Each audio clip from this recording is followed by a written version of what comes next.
Hello, everybody. This is Johnny Brown for MMAtoday.com. Today we have a special guest, King Kevin Casey. He's got a big fight, Bellator 182, August 25th against Chris Honeycutt.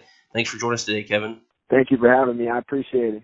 You got a pretty big fight here, August 25th against Chris Honeycutt, a former welterweight standout. Now he's back up to middleweight. What do you think of him as an opponent and his skill set overall? Overall, I think he's a very, very tough opponent.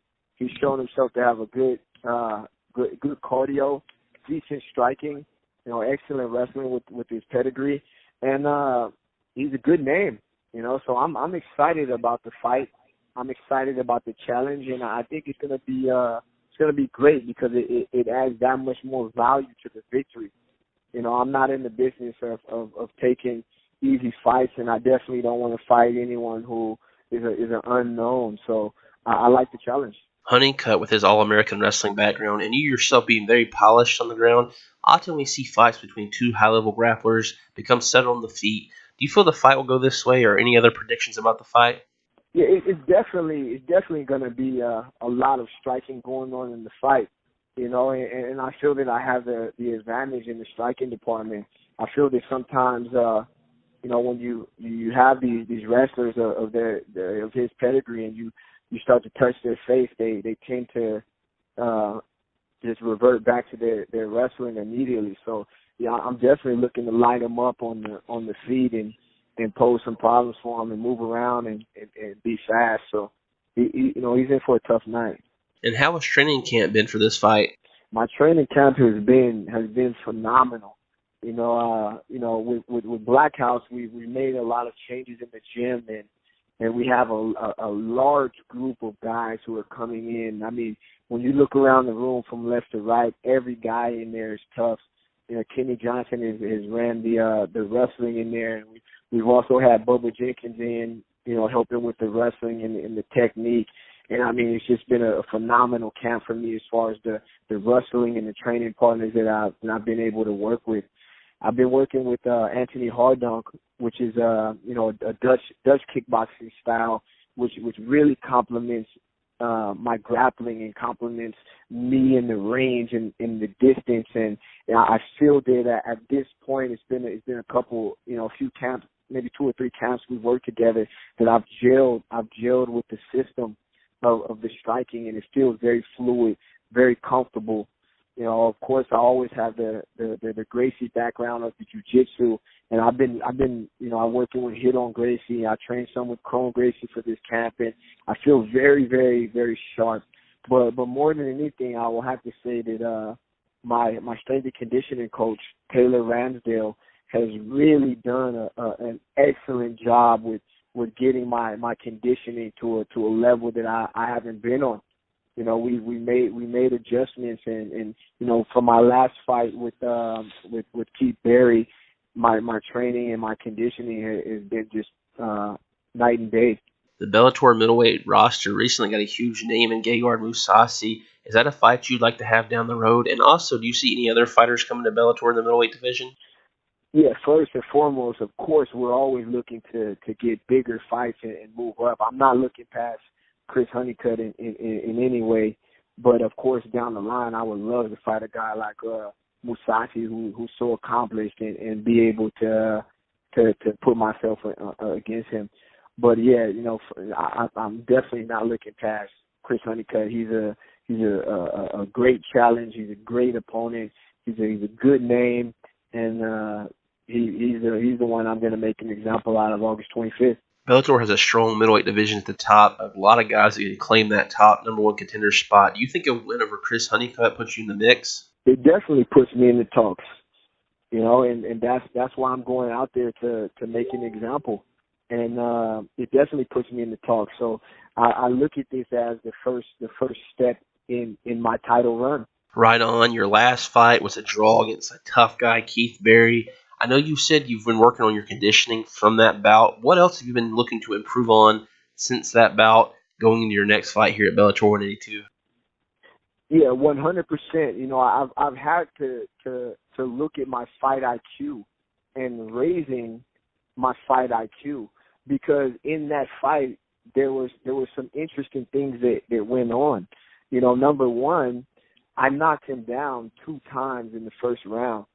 I controlled him, I delivered ground and pound, and I kept my foot on the gas, and I really was going for that finish. In my debut, I wanted to put him away, and that didn't happen. In the second round, I came out a little bit. I had to regroup because I put out so much energy in the first round, and I scored the takedown. And, about 2 minutes in, I really started to feel my cardio coming back, and I started to get busy with the elbows. But at that point, something interesting happened. The referee came in, and he stood us up. So, that brought me to an understanding that we have to take into account as fighters that we have an outside influence in the cage who can dramatically affect the outcome of a fight.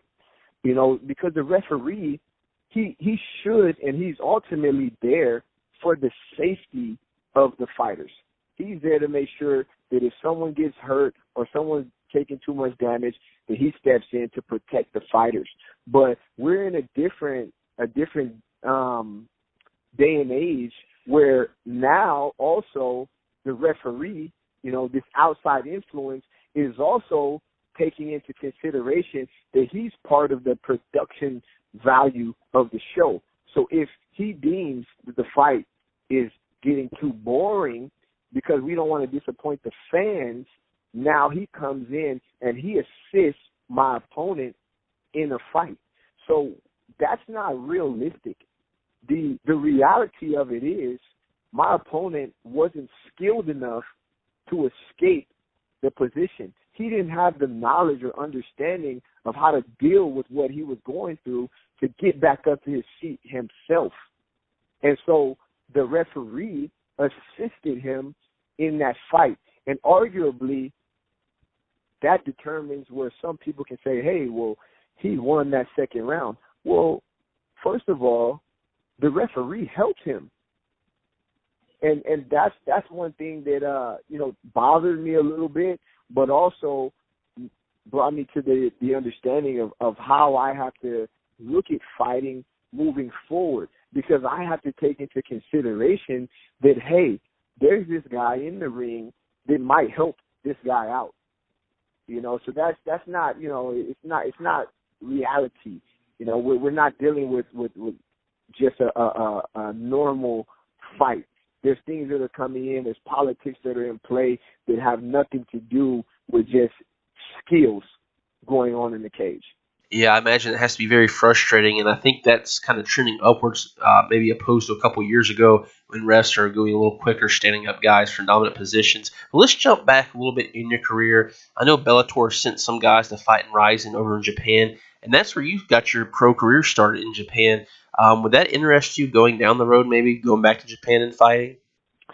If at all possible, I would love to have a rematch with Ikuhisa Minoa, who was my very first pro debut.